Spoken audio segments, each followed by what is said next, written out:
आपको नीतीश कटारा हत्याकांड याद है? 2002 के इस कुख्यात मामले में बाहुबली नेता डीपी यादव के बेटे विकास और भतीजे विशाल ने नीतीश कटारा नाम के एक युवक की गाजियाबाद में हत्या कर दी थी, हथौड़े से मारकर, और उसके शव को पेट्रोल छिड़ककर आग भी लगाई थी।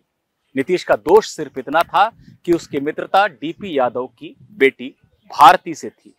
इस मामले में विकास यादव अब सुप्रीम कोर्ट पहुंच गया है, समय से पूर्व अपनी रिहाई चाहता है। मामले में आज क्या हुआ, इसी की बात लीगल विद सहगल के इस वीडियो में।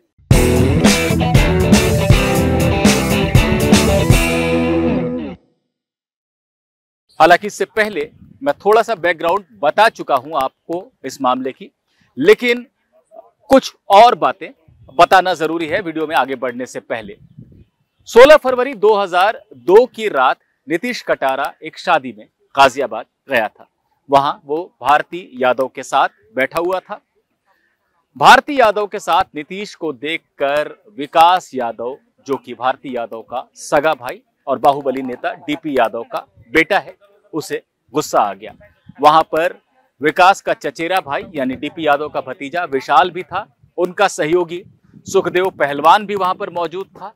इन सब लोगों ने मिलकर यह तय कर लिया कि नीतीश कटारा को जान से मार देना है। उन्होंने शादी समारोह से ही नीतीश को अगवा कर लिया और करीब 80 किलोमीटर दूर ले जाकर हथौड़े से मारकर उसकी हत्या कर दी।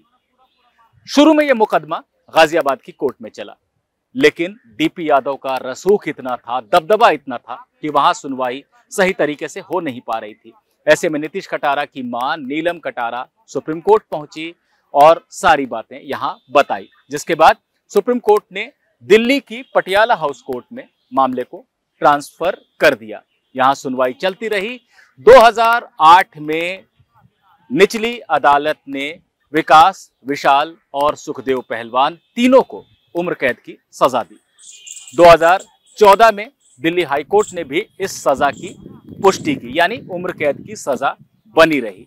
लेकिन जिस तरह का ये जघन्य हत्याकांड था, उसके मद्देनजर नीतीश कटारा के परिवार को इस सजा से संतोष नहीं हुआ। उसकी मां नीलम कटारा सुप्रीम कोर्ट पहुंची और फांसी की सजा की मांग की। आखिरकार 2016 में सुप्रीम कोर्ट ने फैसला दिया।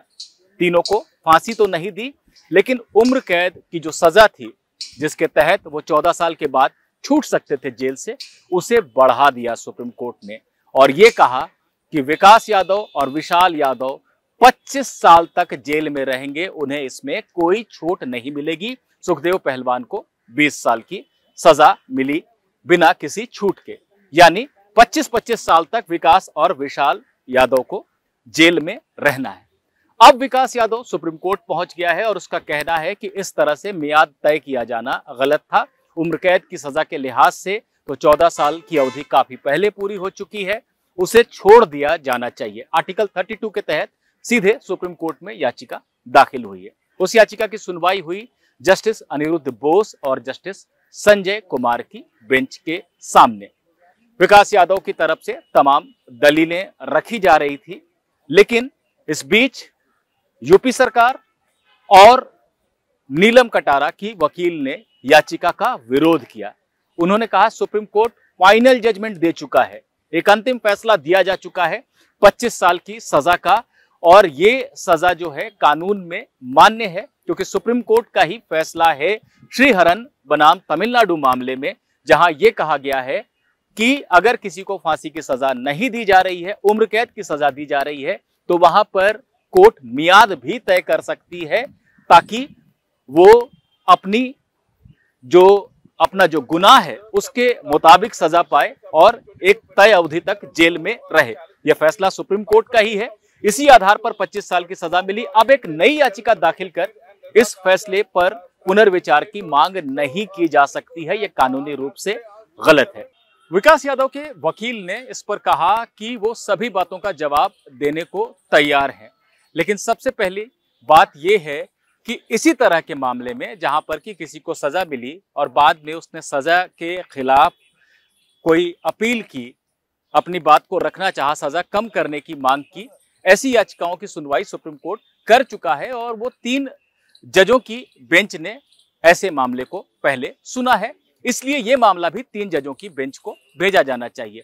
जस्टिस अनिरुद्ध बोस और जस्टिस संजय कुमार इस बात पर सहमत नजर आए और उन्होंने कहा कि हाँ, ये बात सही है और इस मामले को भी हम 3 जजों की बेंच के पास भेजेंगे और 3 अक्टूबर को विस्तार से इसे सुनेंगे।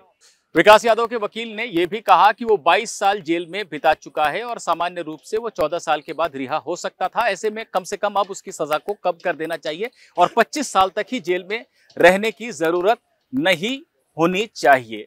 इसका कड़ा विरोध किया नीलम कटारा की वकील ने, यूपी सरकार की वकील ने और दिल्ली सरकार की तरफ से भी, क्योंकि मुकदमा दिल्ली में चला था तो दिल्ली के वकील भी वहां मौजूद थे। सबने इसे गलत कहा और कहा एक नई याचिका के जरिए इस तरह की मांग नहीं रखी जा सकती है। खुद सुप्रीम कोर्ट का फैसला है कि सजा की मियाद तय की जा सकती है और जब मियाद खुद सुप्रीम कोर्ट ने तय की है तो इसको कम करने का सवाल ही नहीं उठता है। इस पर जजों ने कहा कि आप जो आपत्तियां दर्ज करा रहे हैं हमने उन्हें नोट किया है और आपको इनके बारे में बोलने का विस्तार से मौका दिया जाएगा। ये सुनवाई एक तरफा नहीं होगी, हम इनको भी सुनेंगे और आपको भी सुनेंगे कि याचिका सुनवाई के लायक है या नहीं। इसके खिलाफ ही जो आप दलील दे रहे हैं इसका भी आपको पूरा मौका दिया जाएगा।